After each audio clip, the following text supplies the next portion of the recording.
Bienvenidos y bienvenidas a este primer módulo del curso de cartografía básica, en el que vamos a hacer un breve repaso de los primeros ejemplos de representación cartográfica de la historia de la humanidad. Eh, Tienen el material, tanto las imágenes como el texto desarrollado en los documentos en PDF que les estoy subiendo a mediación virtual para que los lean y los analicen. Y simplemente vamos a poner un poco en contexto algunas de esas imágenes o de esos primeros mapas que, que tienen disponibles en mediación virtual. Voy a seguir un esquema más o menos cronológico porque creo que quizás se entienden mejor las interrelaciones que hay entre las diferentes sociedades existentes a lo largo de la historia de la humanidad y cómo se produce los conocimientos y las formas de representación cartográfica no son ajenas al intercambio comercial y a las relaciones entre las diferentes sociedades. Y voy a empezar por las primeras imágenes que tienen en la presentación, por ponerlo en contexto. Si nos remontamos aproximadamente al 2300 antes de Cristo, tenemos que trasladarnos un poco a la cultura acadia, a los acadios, que como pueblo fue uno de los primeros en utilizar escritura cuneiforme. En realidad, todos los sumerios en el creciente fértil de Oriente Medio utilizaban escritura cuneiforme durante el periodo babilónico, con el fin de mantener registros permanentes. Los escribas usaban una pluma o un lápiz triangular para grabar la escritura cuneiforme en tablillas de arcilla húmeda que se secaban al sol o se cocían en hornos, ¿no? Durante todo este periodo babilónico. Entre 1930 y 31 se encuentran en las excavaciones de Gasur, en Nusi, lo que sería actualmente el territorio de Irak, una tablilla algo diferente. En lugar de los habituales caracteres cuneiformes, contenía un mapa como el que están viendo en este momento. Los arqueólogos dataron la tablilla hacia el 2300 a.C., lo que lo convierte, pues junto con los petroglifos de Bedolina en el norte de Italia. No hay unanimidad, pero bueno, entre estos dos está un poco la disputa por ser el mapa más antiguo en la historia de la humanidad, ¿no?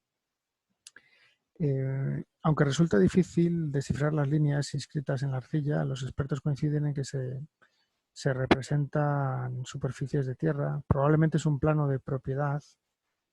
La propiedad se encuentra entre dos espacios geográficos. Hay realmente esta condición de plano de propiedad probablemente lo convierte en el primer ejemplo de plano catastrado. Esa necesidad de representar la propiedad surge precisamente pues, de la sedentarización, del surgimiento de la agricultura y de sociedades que se vuelven mucho más complejas, con necesidades de reorganización interna nuevas, ¿no? La ciudad aparece representada, pues con un complejo sistema de calles, un recinto amurallado en la ciudad.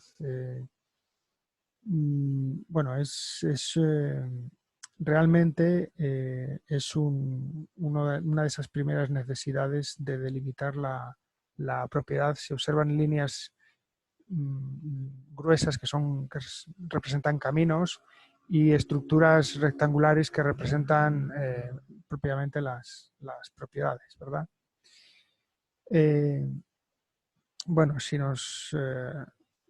Dentro del mismo periodo o del mismo espacio geográfico, si nos trasladamos hacia el 600 a.C., Tenemos la imagen que están viendo en este momento. Es un mapa babilonio del mundo tal y como se conocía entonces, donde la Tierra aparece representada como un pequeño disco rodeado por un anillo de agua, río Amargo. Más o menos en el centro hay una casilla rectangular que indica la ciudad de Babilonia y que se extiende a ambos márgenes de lo que sería actualmente el río Éufrates. Las impresiones circulares, esa especie de discos o de incisiones redondas, señalan la ubicación, probablemente creen muchos autores, de ciudades vecinas. Es el primer intento conocido de mostrar la Tierra, adelantándose mucho a intentos similares de representación ya en la época de la Grecia clásica por parte de Anaximandro y Hecateo de Mileto. Bueno, a modo más anecdótico, esta visión babilónica del mundo, que aparece plasmada en la imagen que ven, repito que la ciudad ocupa el rectángulo situado justo en el centro.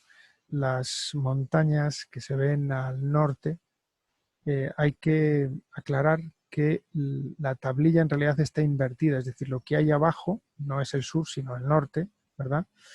Entonces, esa especie de triángulos serían las montañas del norte, que más o menos, para situarnos, se corresponderían con los montes Zagros, la actual región geográfica del Kurdistán al norte de Irak. El río Éufrates discurriría por medio de esta imagen que ven, de esta tablilla, desembocando en lo que actualmente sería el Golfo Pérsico, con el anillo circundante denominado río Amargo, que representa los océanos del mundo. En realidad es una abstracción que presupone que todo lo que hay alrededor está rodeado por mar, cuando en realidad hacia el norte están las montañas y la salida al mar es la desembocadura del Éufrates hacia como decía, el Golfo Pérsico, ¿verdad?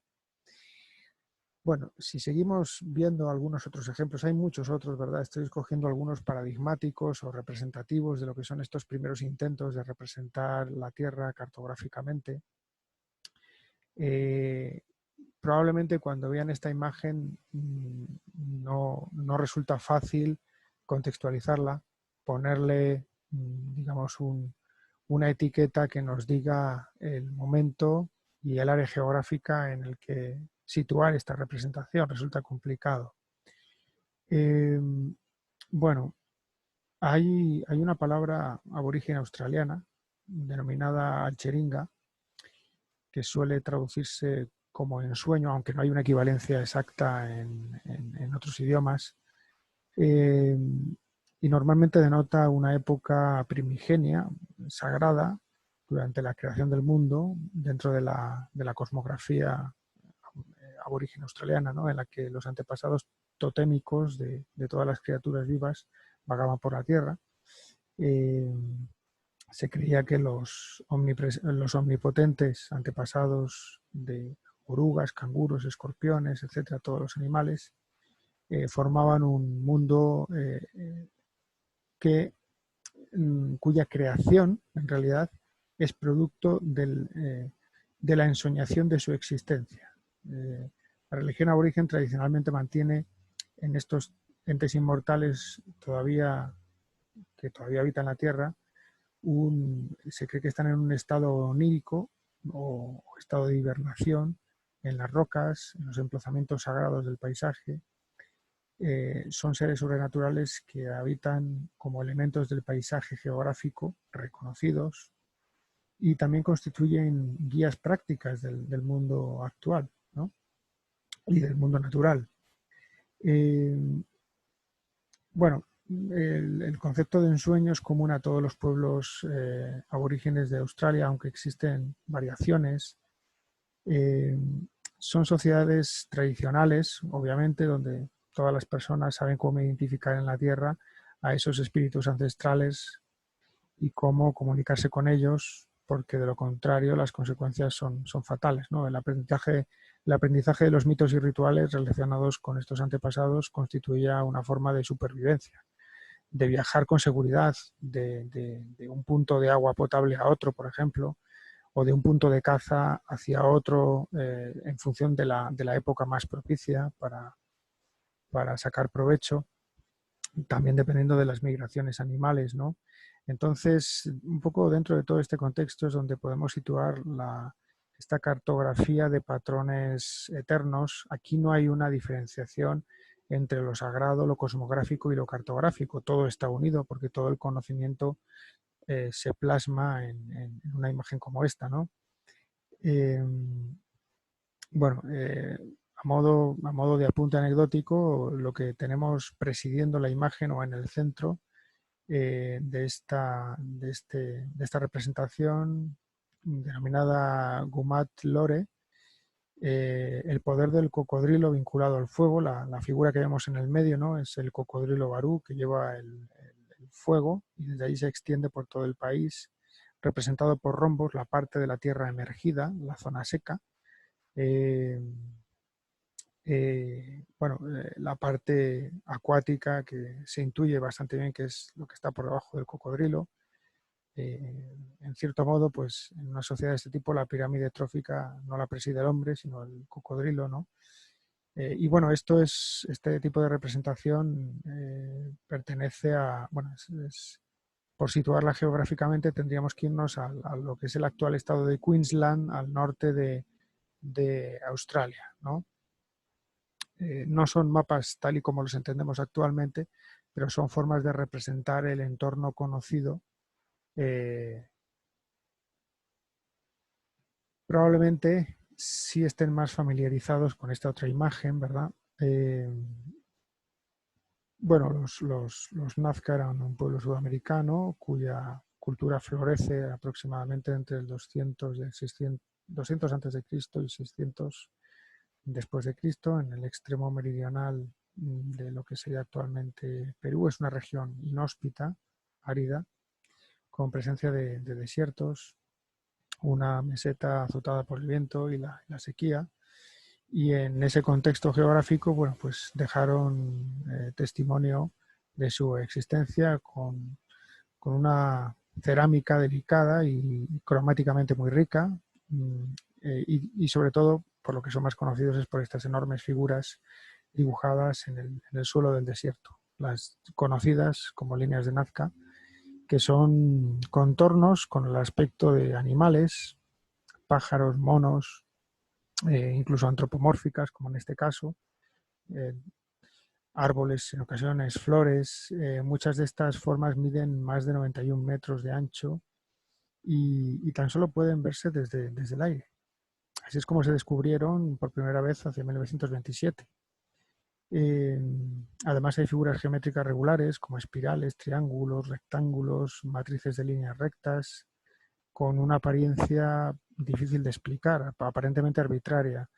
Eh, bueno, en conjunto la colección de dibujos en el desierto ocupa una superficie, si no recuerdo mal, de más de 1000 kilómetros cuadrados. La imagen que están viendo, esa ladera en la que observamos una figura antropomórfica, eh, es un ejemplo de un extraño ser con dos manos enormes, con ojos, bueno, aparentemente con pies. Eh, bueno, los Nazca, este tipo de obras las realizaron extrayendo la piedra de color pardo erosionada en la superficie. Eh, los constantes vientos quitaron o borraron en parte de forma continua, perdón, la arena que se acumula en estos surcos. Eh, Hay diferentes teorías, ¿no?, acerca del significado de esto y bueno, no voy a entrar en algunas de ellas porque no son todo lo científicas que me gustarían. Bueno, no tienen más que, que ver, por ejemplo, las explicaciones que puede dar History Channel, en las que no voy a entrar por razones obvias. Se cree que, o se ha sugerido que eran planos de sistemas de riego ya desaparecidos, donde confluían ríos en los Altos Andes, cruzando un territorio seco como el que estamos observando. Eh, por supuesto, el aprovisionamiento de agua debió de ser una de las prioridades más absolutas, ¿no? de las poblaciones que habitaban en este sector. Eh, entonces, por un lado está el significado más o menos religioso, teórico que se le daba a esto, y por otro lado la aplicación práctica que podía ser, según algunos autores, que en las partes altas de una montaña la condensación del agua era mayor que en las zonas más cálidas y secas, las zonas bajas. Entonces, aparte de la función religiosa, pues podemos tener una función práctica de canalización del agua de unas zonas hacia otras, ¿verdad? Lo que resulta llamativo, si se fijan, dadas las dimensiones de la imagen, es que son líneas rectas. Eh, si no se han dado cuenta, pueden ver que son líneas rectas bastante bien trazadas, teniendo en cuenta lo complicado que debía ser logísticamente trazar ese tipo de líneas. Bueno, por cierto, este tipo de estructuras se denominan geoglifos. Están situados geográficamente en Chile y en Bolivia. Y bueno, hay, a modo anecdótico, hay una teoría ingeniosa que apunta que los sacerdotes se elevaban en el aire en globo de aire caliente para desde allí dirigir o supervisar las actividades, lo que podría explicar la gran escala de las figuras y por qué solo se aprecian eh, pues desde bastante altura, en realidad, ¿no? También, bueno, hay se asocian las formas, no esta en concreto, pero sí otras, con constelaciones, con cultos felinos, etcétera, ¿no? Bueno, y otro tipo de teorías eh, en las que no voy a entrar, como comento.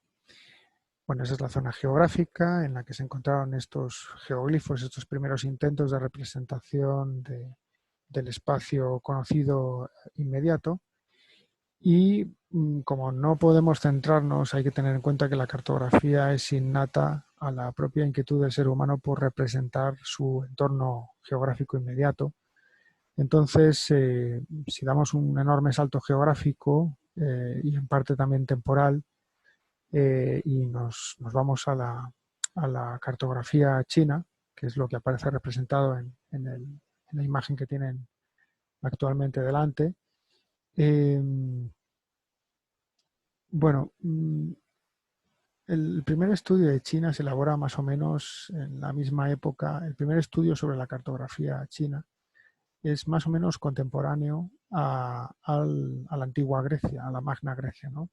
Cuando en ambos contextos culturales comienzan a desarrollarse actividades cartográficas que, bueno, en el caso, por ejemplo, como veremos más adelante, de Anaximandro en el siglo VI antes de Cristo, la cartografía alcanzó un desarrollo notable en la antigua Grecia, ¿no? Es interesante porque hay notables paralelismos entre el material geográfico publicado en China y el existente en Grecia y el occidente latino. Y es bastante controvertido, dado lo poco que se sabe, es decir, las posibles nexos de comunicación entre ambos contextos pues son complicados, ¿verdad? Son complicados de demostrar y de explicar. Eh, bueno, por el momento vamos a dejarlo aquí y seguiremos en el siguiente módulo debido a la limitada duración que permiten las grabaciones. Gracias.